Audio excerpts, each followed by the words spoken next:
Hello children, hope you all are keeping well.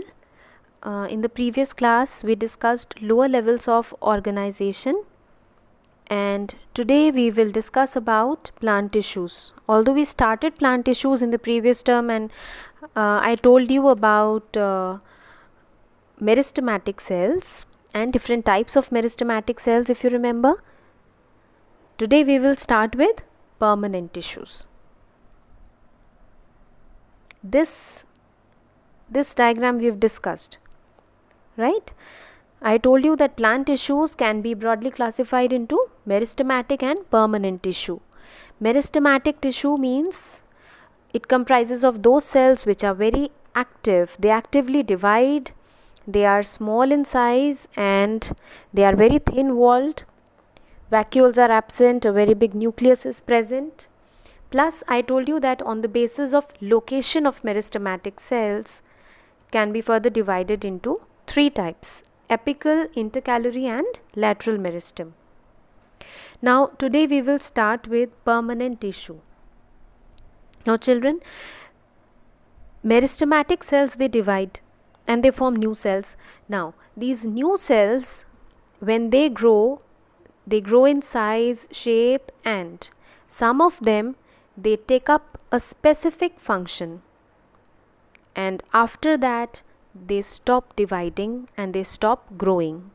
So once new cells are formed, some of them they differentiate themselves after taking up a particular function, and after growing till a certain size, after attaining a certain shape, they stop growing and they continue with the particular function. Those cells, they form permanent tissue. So here it is written, meristematic cells divide to form new cells which elongate, mature and differentiate into various types of permanent tissues. So a permanent tissue is a group of cells which have permanent shape, size and function. So once they've differentiated, once they've attained a particular shape, size and taken up a function, it will now not divide and it will not grow further. Now, on the basis of the structure and function, they are of two types: simple permanent tissue and complex permanent tissue. Now, why do we call them simple and complex? Simple permanent tissues, they comprise of cells which are similar, and complex permanent tissues, they comprise of different types of cells working together. Alright, so simple permanent tissues, they are composed of cells which are structurally and functionally similar. Now they are further divided into three types. First is parenchyma. Parenchyma is a simple permanent tissue. The cells, they may be oval, spherical or polygonal in shape, and in between the cells there is some space present. So intercellular spaces are present. They are very thin walled and they are living cells found in the soft parts of the plant. For example, we may find them in the leaves, stem, roots, etc.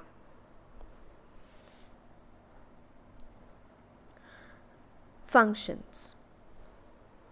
Now there are some parenchymatous cells which have leucoplast and their prime function is storage of food. Then there are some parenchyma cells that have chloroplast, and you all know that what chloroplast does. So such parenchymatous cells which have chloroplast, they are known as chlorenchyma and they help in photosynthesis. So parenchymatous cells with leucoplast, they store food, and chlorenchyma, they help in photosynthesis, that is synthesis of food. Then aquatic plants, we all know that aquatic plants, they float easily in water. How is it possible? Because in them, the parenchyma cells, they have air spaces, and such parenchymatous cells with air spaces, they have a specific name called aerenchyma. So Parenchyma cells with air spaces, they give buoyancy to the aquatic plants, and the aquatic plants they easily float in water. Such parenchyma cells are known as erenchyma.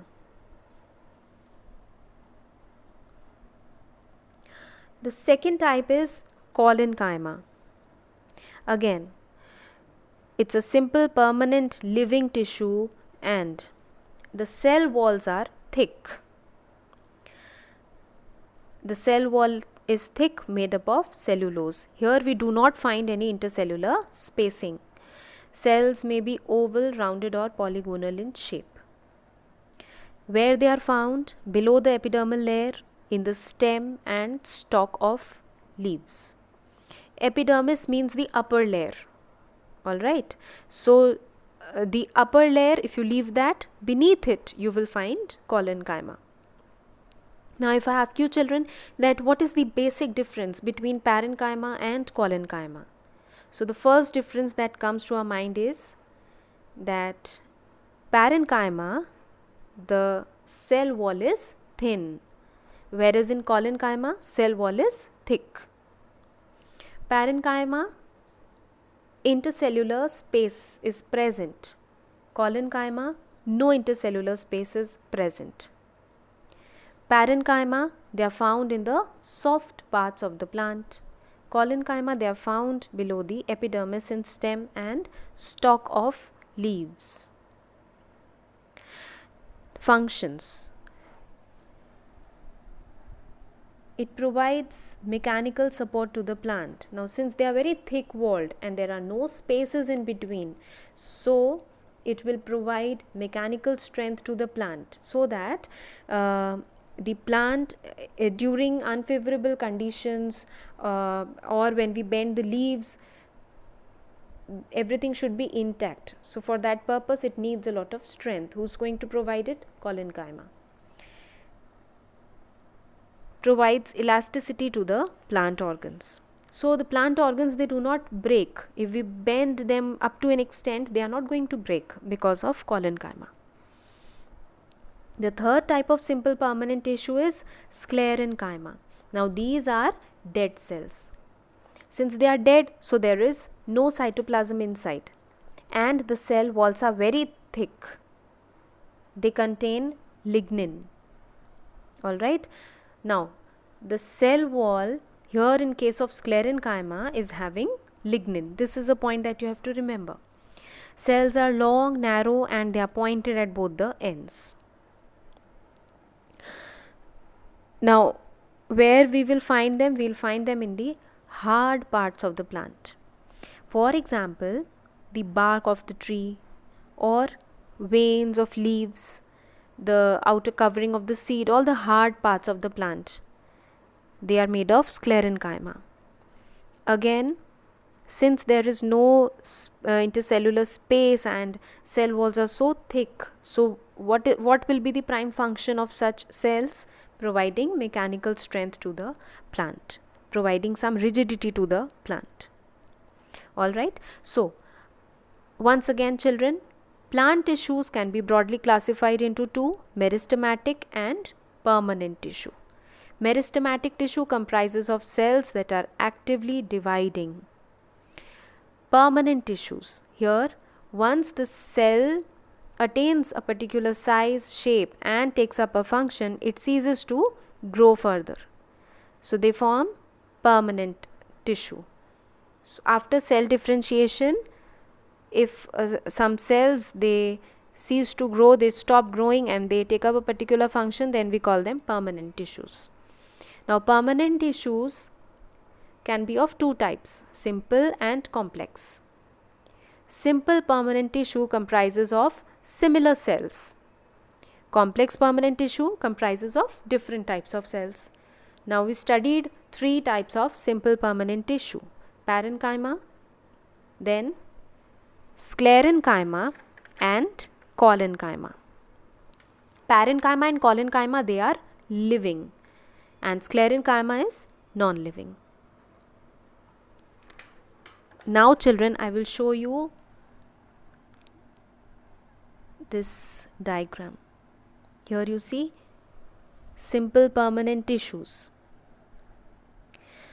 In case of parenchyma, you see the cell wall is very thin. And here we see the second diagram where they are polygonal in shape. Then chlorenchyma. Here you see chloroplast containing parenchymatous cells.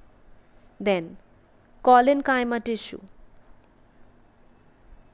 Here children, you see the cell wall, it is quite thick, because we all know that collenchyma has cell wall made up of cellulose and they are quite thick, especially at the corners. There is no intercellular space in between. Then sclerenchyma. Here you see inside the cell no cytoplasm is present and cell walls are very thick. They are lignified thick walls. The cells are elongated. They are narrow and pointed at both the ends. In the diagram in the longitudinal section you can see. Alright. Now moving on to the complex permanent tissue. As I told you, complex tissues means they will consist of different types of cells working together. In case of plants, we have two types of complex permanent tissue, xylem and phloem. Xylem conducts water and minerals, and phloem is responsible for transport of food from leaves to different parts of the plant. So xylem is responsible for conducting water and minerals, phloem is responsible for food. Together they form a conducting system. Alright, they together constitute a conducting system for the plant body, and together they form a vascular bundle.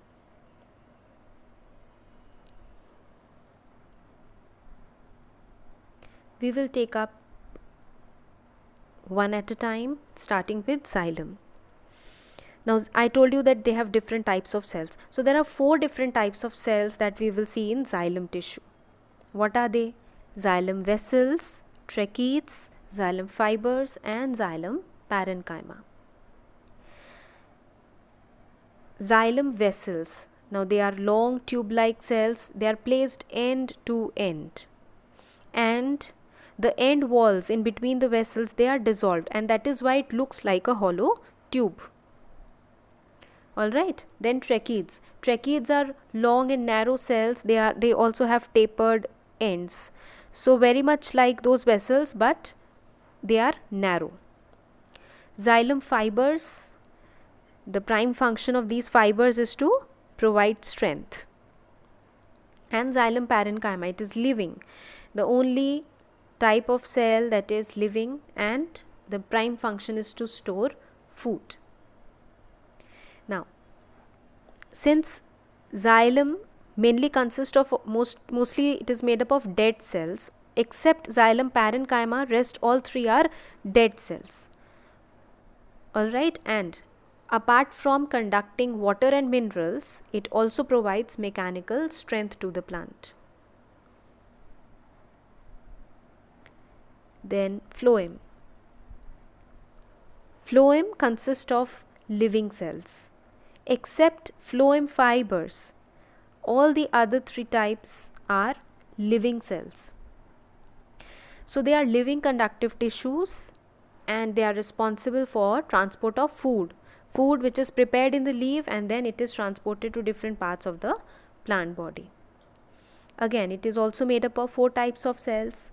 Sieve tubes, as the name suggests, it will be tube-like, elongated cells. Alright, the walls are thin and they are also joined end to end, and the end walls, they have many pores, they are perforated. So when anything is having many pores, many openings, we call it perforated. Then companion cells. They are very small thin walled cells, and they have a dense cytoplasm and a very large nucleus. That means companion cells are very active. They are connected sidewards with sieve tubes. Now children, they are called companion cells. Whom do we call a companion? Companion means somebody who supports us, correct? Who's with us all the time. So here it is written that they are connected sidewards with sieve tubes. So companion cells actually are associated with the sieve tubes. They are like friends. Sieve tubes and companion cells are like friends. Now sieve tubes, they are elongated, very thin walled, and the end walls are perforated also. So some of its activities are actually regulated by companion cells. All right. So you have to remember, children, that sieve tubes and companion cells, they lie close to each other. They are connected sidewards with each other, and companion cells are very active. They have dense cytoplasm and a large nucleus, and generally companion cells are associated with sieve tubes so that they can regulate the activities of sieve tubes. Alright, that is why they've got this name, companion cells. Then phloem fibers, they are dead cells and they provide mechanical strength to the tissue. Phloem parenchyma, they store food. Here you will see a simplified diagram of xylem and phloem tissue. You can see in case of phloem, the end walls are perforated of the sieve tubes, those openings you can see, right? And the hollow sieve tubes plus the adjacent companion cells you can see.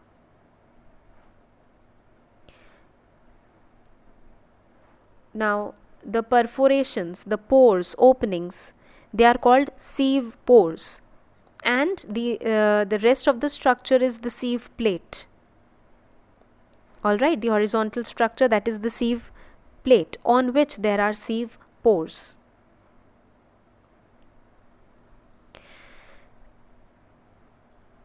Now we have finished plant tissues.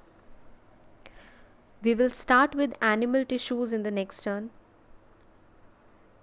Till now we discussed the lower levels of organization and plant tissues. So I hope that you have understood the topic well. In case you find any difficulty, please ask me and write down your concerns, your questions in the comment section. All right, children. Thank you very much.